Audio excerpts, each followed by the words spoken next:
दोस्तों, जैसा कि आप सब जानते हैं, बैक वक्त एक सरकारी हुक्मनामे के तहत पहले टोकन टैक्स 9% शरह किया गया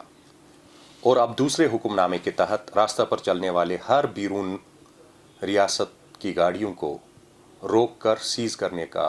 अमल शुरू किया गया। मैं उमर शफीक भट्ट हाथ जोड़कर सिस्टम में बैठे उन तमाम पॉलिसी मेकर्स को पूछना चाहूँगा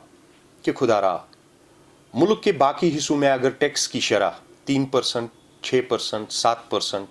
है तो मैं भी तो इसी मुल्क का शहरी हूँ, रहने वाला हूँ,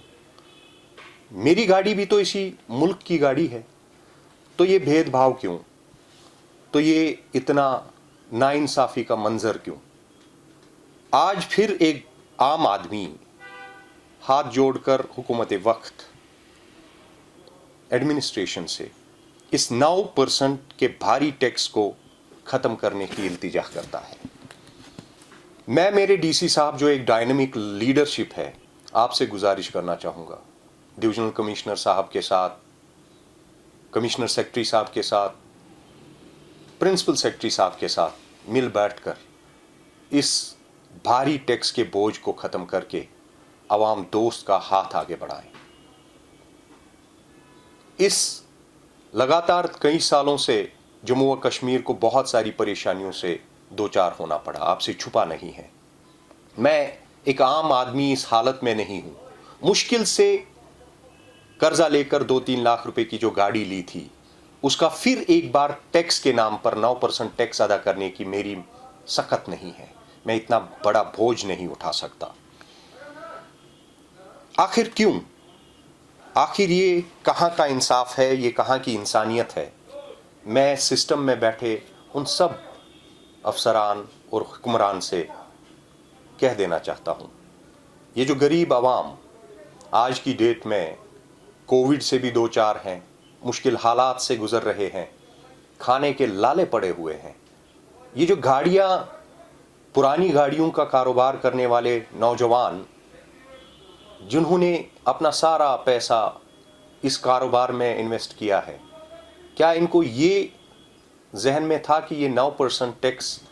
अदा करने पर ही इनकी गाड़ियों को फिर एक बार जम्मू व कश्मीर में री रजिस्ट्रेशन के लिए सबमिट करना पड़ेगा? अब फ्यूल नॉर्म्स जो तय किए हैं मिनिस्ट्री ऑफ रोड ट्रांसपोर्ट ने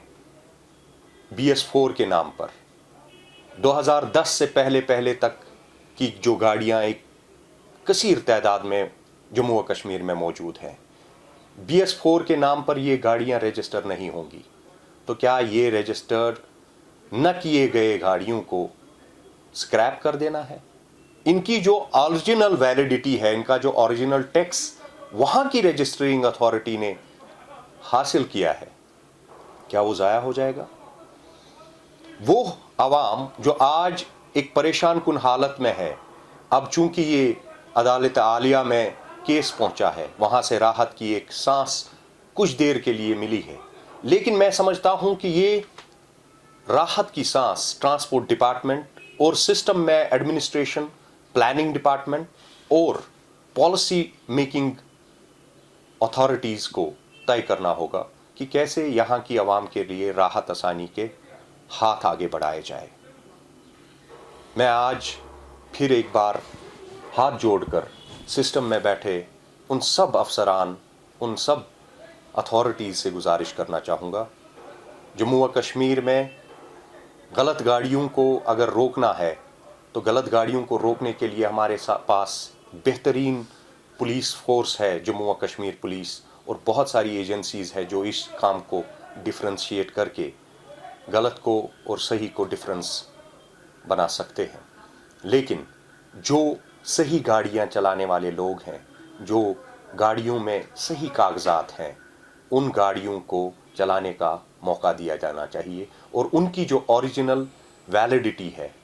उनका उस वैलिडिटी के हिसाब से इन रोडों पर, चूंकि अब यहाँ के रोड्स की भी हालत आप देख सकते हैं, रोड्स की हालत बहुत अबतर हो चुकी है और रोड टैक्स के नाम पर ऑलरेडी गाड़ियों का टैक्स अदा कर चुके हैं। ان کو موقع دینا جانا چاہیے. BS4 جو نارمز ہیں فیول نارمز، ان فیول نارمز کو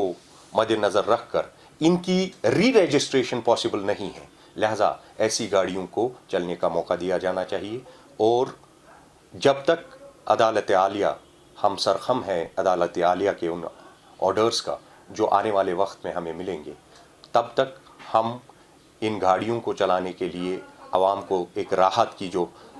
مانگ ہے اس راحت کو دیا جانا چاہیے. میں منتظر ہوں رحم کا اور انصاف کا.